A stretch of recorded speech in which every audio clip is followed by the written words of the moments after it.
This is the Storyworks Roundtable, where we have conversations about craft. Because becoming a successful author begins with writing a great story. Welcome to this week's Storyworks Roundtable. This is part 2 of revising, series drafting, and more with author and writing coach Beth Barany. We are picking up where we left off from last week. Last week, Beth described her process for drafting a series of novels, and here Robert is about to ask her to explain how this became a conscious process in her writing. Enjoy the show. It's a lot to digest. I think, I'm not sure that many writers necessarily understand their own process with this, and so what I like is that you've brought it to some form of conscious level. How did that come about? How have you evolved to be doing this sort of process? Yeah, that's interesting. Well, quick answers, I'm not really sure, but yeah.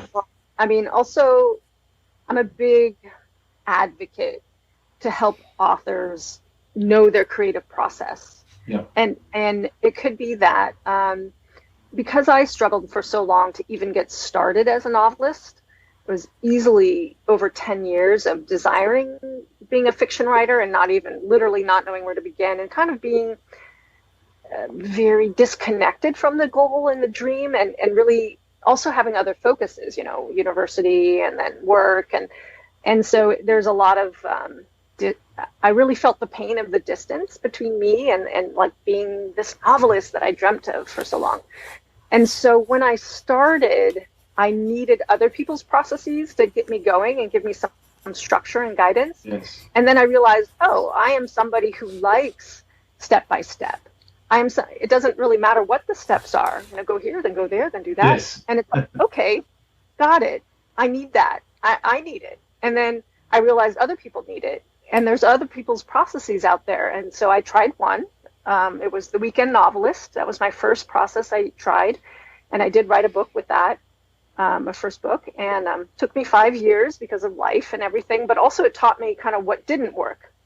So because I'm a very process person by nature, and I always did well in school because I could really follow instructions, and I could also deconstruct them and understand the intent of the exercise or lack of intent.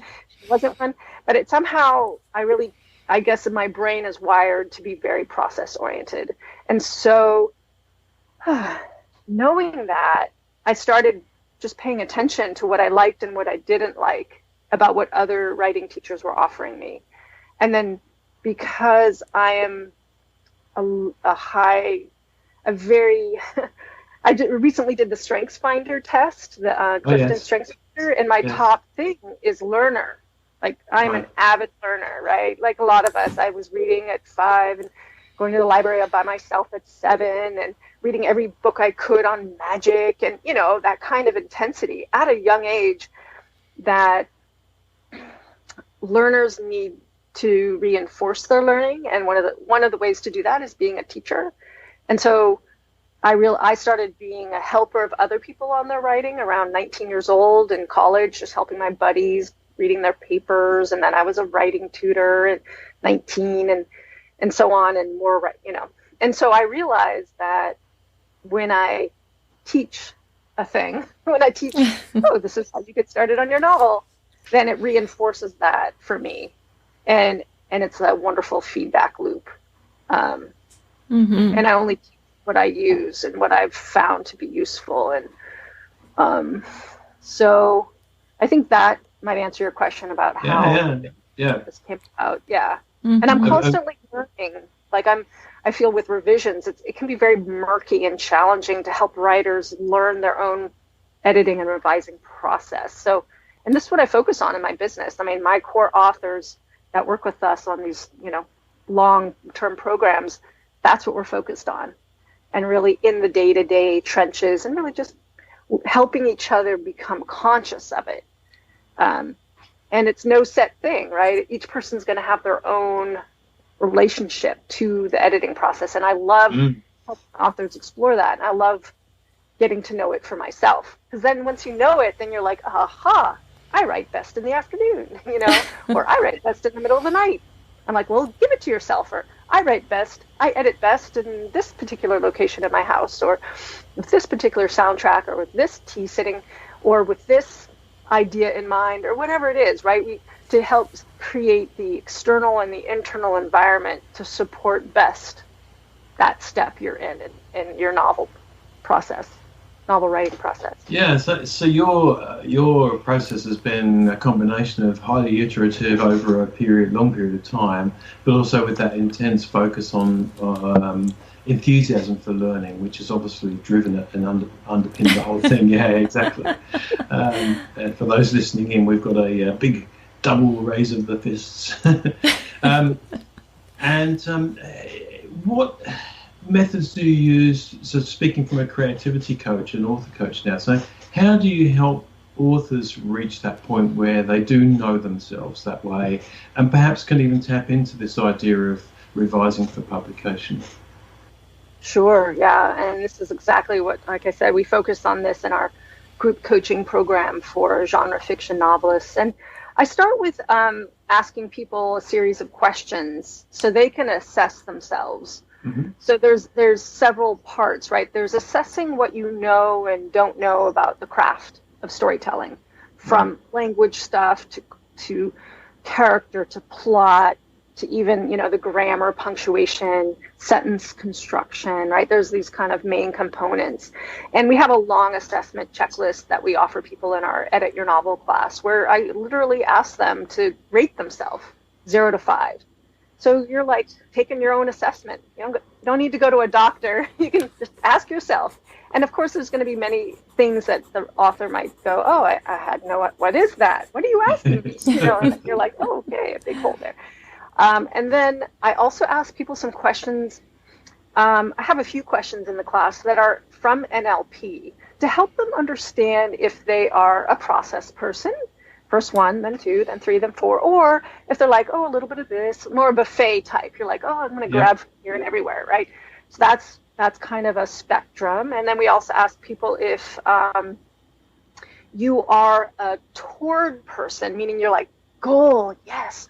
Or you're an away person. You're like, ugh, I don't want that.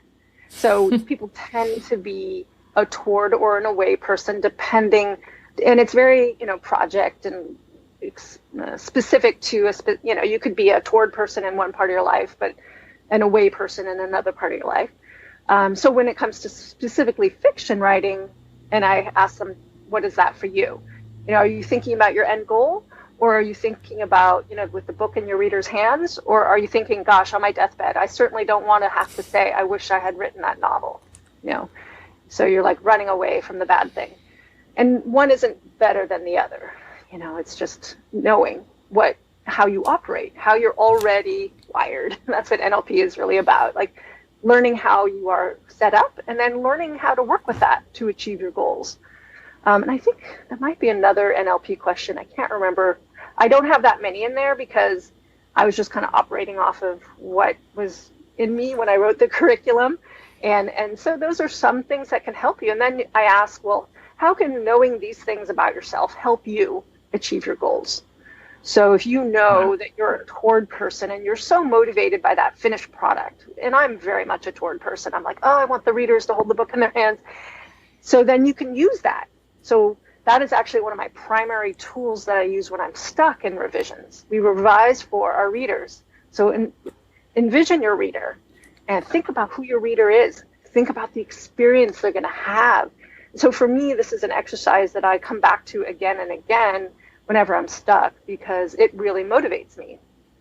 So, and then knowing if you're a process person or an options person, well, say you're an options person, which clearly I'm not, but and then for you, it's about having your buffet choices at the ready. So if you're an options person, then maybe you want to get the lay of the land, do the assessment, review all the curriculum pieces, gather resources so you know where to get, sentence construction here, character development there, plot over there, scene structure and story structure over there. And then you've got it all, and you can dip in and out of it as you learn how to edit. You can teach yourself those pieces or get help on those pieces. But if you're a process person, you might want to go, well, first I'm going to do story structure and scene structure. I'm going to make sure that's right in my book. Then I'm going to go through and make sure my characters are consistent. Then I'm going to go through and make sure all the story logic works. And then lastly, I'll do grammar and spell check and sentence and wordsmithing. And right. So we offer structure in that class, but I'm very clear with people, like, whatever, figure out what works best for you. We're like, it was so hard for me to do this because I'm very aware of the options person too. And I'm like, here's a structure, but please make it your own, you know? Mm-hmm. And not everybody feels empowered for that. But if you know you're an options person, then by all means, you know, please set that up the way it works for you. And then I hear back from students like, oh yeah, I started with plot, or I started with grammar, or I started with character, you know, or I started, oh my God, I took your story structure class first because I really needed that, you know? So it's I try to give people tools to help themselves. And then when I talk to them, I can also assess them and help them and see where they're weak and see where they're strong, and open their eyes to a way of looking at their manuscript that we don't know. Like you were saying, you thought writers just sat down and boom, final product. Right? We don't know the behind the scenes when we see people's finished art. So teaching writers the stages, the messy stages that go on behind the scenes, mm-hmm. and to learn how to be okay with them. And also teaching them what's involved in writing a good sentence. You know, like we're not really taught that in school. I mean, to some degree, but not when it comes to fiction. We're not taught about power words and strong verbs and specific nouns. And there's so many different things about writing fiction that I never learned in school. Mm-hmm. I mean, I learned from critique groups and getting my work rewritten. and then starting. Sometimes it's the opposite as well in school. Like I remember when my daughter was in primary school, towards the end, but I think maybe in grade 6, and I went into the classroom to actually run a session on what makes science fiction good. And they were coming up with science fiction ideas, but they had these things on the wall that were don't just say she said. Think of all these other ways to do it. And they had all these other lists. You know, no. Yes, okay, you want variety, but there are some areas where it just works against fiction. And so I think some of those classic old ways of turning in prose that is more varied and has more options works, as we know, works against fiction. So you find that a lot of people have to unlearn stuff, I think, from school as well. Yes. Oh my God, absolutely. Especially with the howevers and the semicolons. And that, oh my God, that is one of my weasel words. I just have to put it in the search and destroy. Yeah. You only get one page at a first impression. If you don't nail your opening, your reader won't commit to your story.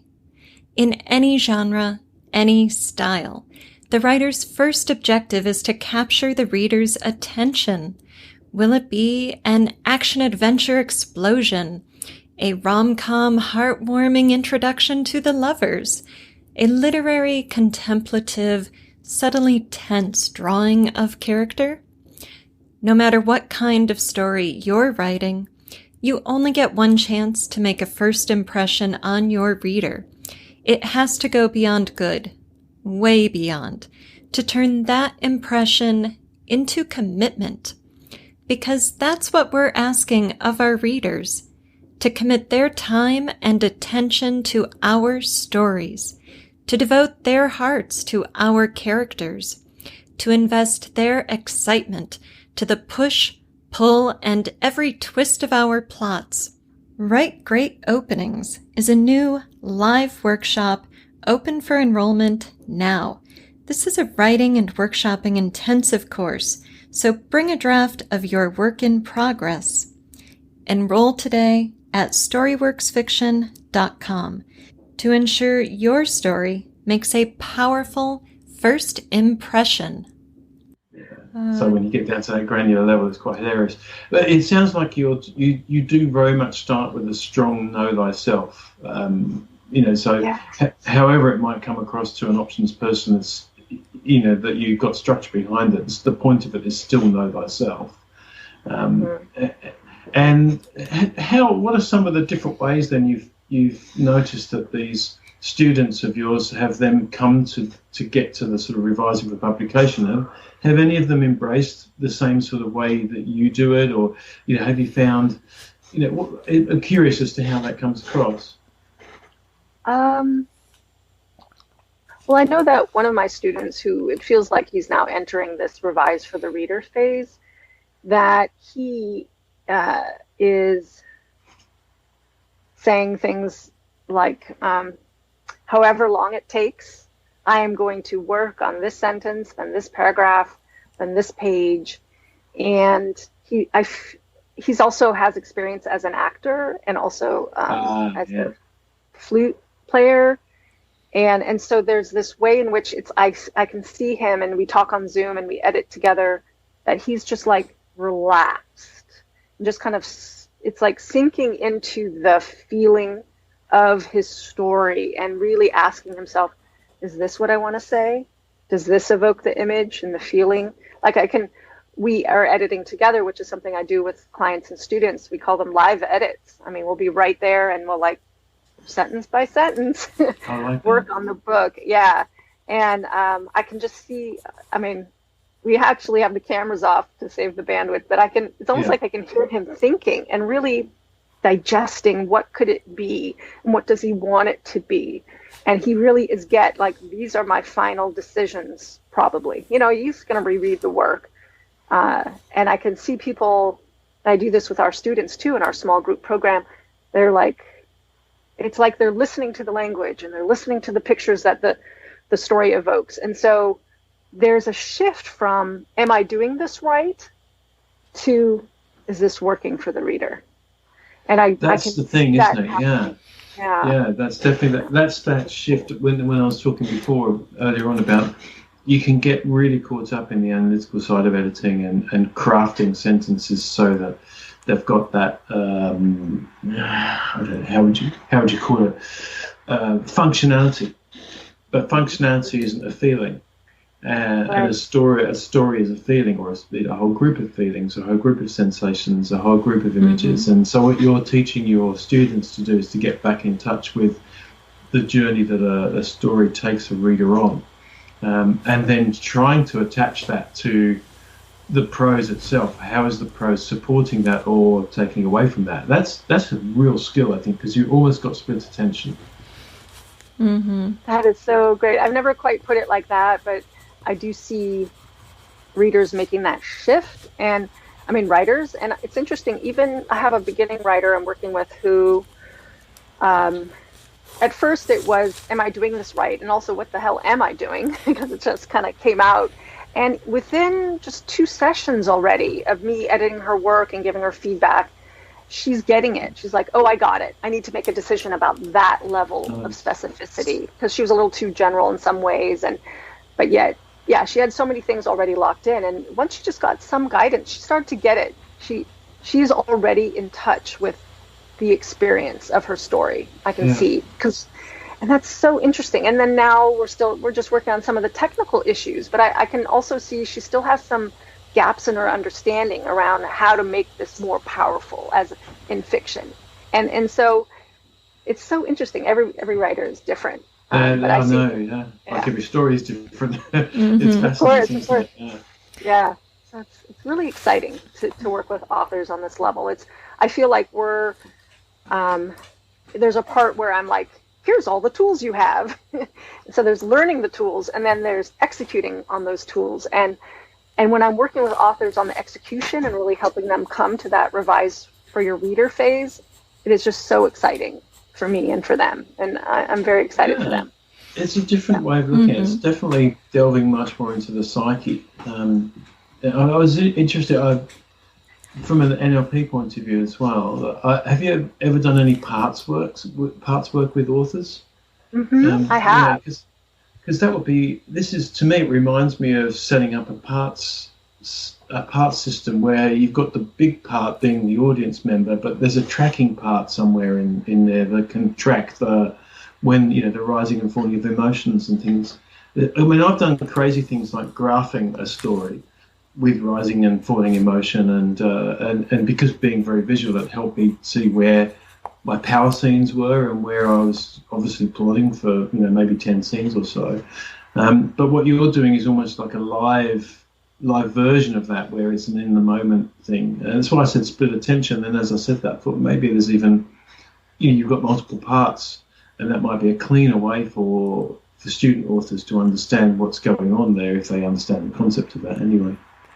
Fascinating. I haven't brought parts work out very broadly. I've done it one-on-one with people, and in a different way. I've set up the different parts, but this is really fun. And I think there's a third part, and I like to keep the parts really simple, almost a simplification of the reader experience, but also the emotional experience. And then I think writers need to strengthen their decider, the one who decides. Right. Yeah. So it's kind of, maybe it's the analytical discernment part. This would be a really fun lesson to play with. Yeah, decisions, I would like to hear the result of that. I mean, decisions ultimately are, the exit point from a decision is kinesthetic. So that ties it right back to that again, as opposed to being analytically, say, visual or auditory. So it would make sense that you had a decider part in there as well. We're getting very technical here in the NLP side of things, but it's fascinating. Yeah, and it even creates kind of this feedback loop. I could see a simple diagram. I'm learning to think in diagrams. Curriculum project I'm working on. Yeah. Well, I love the idea of thinking of the final revision, not the proofreading, copy editing stage, but the final revision as the draft where we keep the reader in mind, where we're always thinking of that reader's experience and how is this going to impact the reader, and so that emotional resonance can happen, so that you can craft for that ultimate experience, as well as for your sense of accomplishment and completeness and whatever else is driving.